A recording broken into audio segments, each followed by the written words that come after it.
আসসালামু আলাইকুম। তাই আপনারা গার্মেন্টসে বোর্ডে কীভাবে লাইনের মধ্যে ঢোকাবেন সিরিয়াল করে আপনাদের সেটা একটু দেখাই আমি আপনাদেরকে। এখানে দেখতে পাচ্ছেন এটা হচ্ছে 3 নাম্বার কাটিং 54 সাইজ, তো এই 97 পিস। তো এই বোর্ডে হচ্ছে এগুলা 54 সাইজের 97 পিস।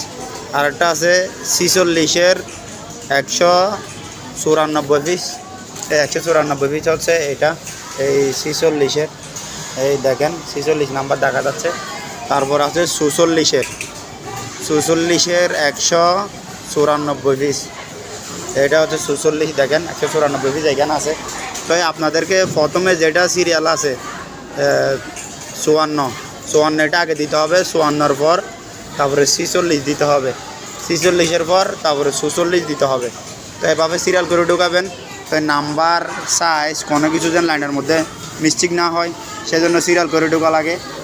তো এটা হচ্ছে লাইন, দেখেন।